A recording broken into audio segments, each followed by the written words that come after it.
мо медонем ки оилаи бонкдор Ротшилд дар таъсиси он чизе ки имрӯз ҳамчун давлати Исроил маъруф аст, нақш дошт. ин ҳамон оилаи бонкдоре аст ки ҳарду тарафи ҷангҳои наполеониро маблағгузорӣ мекард ва аз он ҷангҳо фоидаи калон ба даст меовард. аз замони Наполеон аз охири солҳои 1700 то ибтидои солҳои 1800 ҳамин оилаи Ротшилд дар маркази молияи ҷаҳонӣ қарор дошт.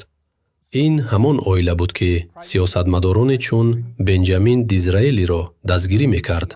ӯ ягона сарвазири яҳудӣ дар таърихи Бритониё буд. ӯ Малика Викторияро ҳамчун императрисаи Ҳинд эълон кард ва бо ҳамин амал Ҳиндро, яъне Билодул Ҳиндро ба империяи Бритониё ҳамроҳ сохт.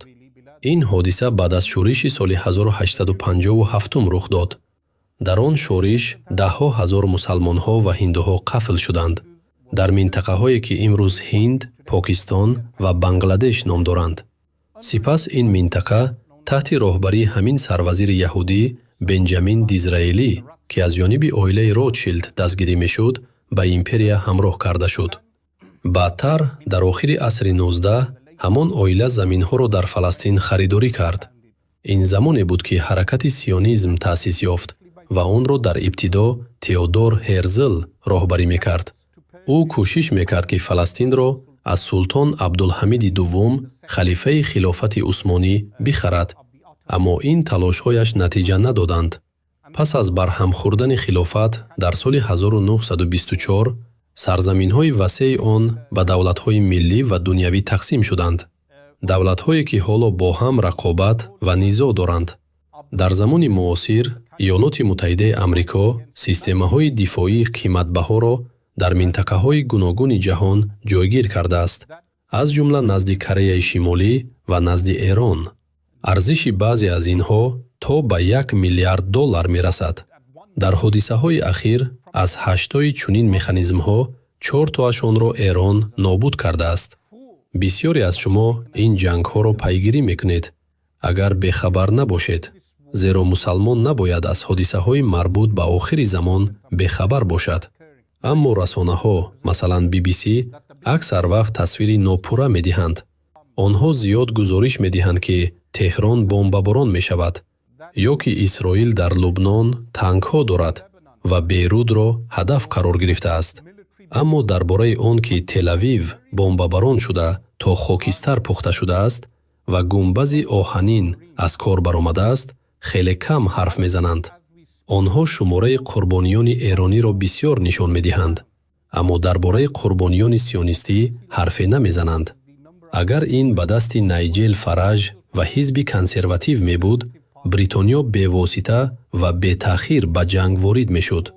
аз ҳамин сабаб онҳо Кир Стармерро танқид карданд ки танҳо ба таври маҳдуд дар ин низоъ иштирок мекунад, гарчанде ки албатта худи Стармер низ мехоҳад иштирок кунад ва эҳсос мекунад ки аз раванд канор мондааст. аммо онҳо сиёсати ӯро барои маҳдуд нигоҳ доштани иштирокаш танқид мекунанд. албатта пойгоҳҳои низомии Бритониё аллакай истифода мешаванд, на танҳо дар Кипр, балки инчунин дар худи қаламрави Бритониё низ. аммо чизе ки мардум бояд дарк кунанд, системаи сиёсии ҳозира ва демократия як системаи қалбакӣ аст. он қалбакӣ аст, зеро маблағгузорон ва соҳибони бонкҳо ҳамонҳоянд ки ҷангҳоро дастгирӣ ва сарпарастӣ мекунанд. саноати силоҳ, бонкдорӣ, расонаҳо ва сиёсат ҳама дар як доираанд. ҳатто ҳизбҳо зоҳиран бо ҳам мухолифат мекунанд, аммо қонунҳои асосӣ дар як чаҳорчӯба навишта мешаванд. ин култе ки Доналд Трамп ба он тааллуқ дорад, яъне ҳамин култи раббонии масеҳӣ аст.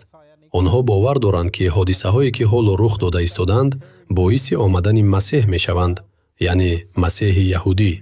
пас он чӣ ки як раббонӣ ба Биньямин Нетаньяҳу гуфт, ин аст ки ҳодисаҳои зиёде аллакай рух доданд, аммо Машиах, яъне масеҳ, ҳанӯз зоҳир нашудааст. вақте ки онҳо масеҳ мегӯянд, онҳо Исо алайҳиссаломро дар назар надоранд. масеҳиёни сионист дар минтақаи Байбл Белт дар Иёлоти Муттаҳида, ки бовар доранд дастгирии Исроил барои ба амал омадани Армагеддон зарур аст, як чизро намефаҳманд, ин ки бисёре аз яҳудиён Исоро лаънат мекунанд. Яҳудиёни диндор Исоро лаънат мекунанд ва ӯро ҳамчун Масеҳ қабул намекунанд. Пас он раббонӣ мегӯяд, ки Масеҳ ҳанӯз наомадааст, аммо ҳанӯз вақт ҳаст. Ва ин суханон дар солҳои 1990 гуфта шуда буданд, тақрибан 30 сол пеш. Акнун фаҳмидӣ, ки мафкураи Биньямин Нетаньяҳу чӣ гуна аст. ӯ ин ҷангро идома медиҳад, зеро бовар дорад, ки Масеҳ хоҳад омад. Яке аз ҳадафҳои ниҳоии онҳо вайрон кардани Масҷиди Ақсо ва сохтани маъбади сеюм аст. онҳо мехоҳанд Қудси Шариф, яъне Иерусалимро шаҳри байналмилалӣ кунанд, созмони милалро ба он ҷо кӯчонанд ва аз ҳамон ҷо ҳукмронӣ кунанд. аммо иншоаллоҳ, Аллоҳ нақшаҳои онҳоро нобуд мекунад. паёми имрӯзаи ман ин аст: мусалмонон набояд ба барномаи тақсимот тафриқа афтанд, на бо миллат, на бо забон, на бо парчам, на бо мазҳаб. мо бо сионизм дар ҷанг ҳастем. қуввати мо дар ваҳдат аст.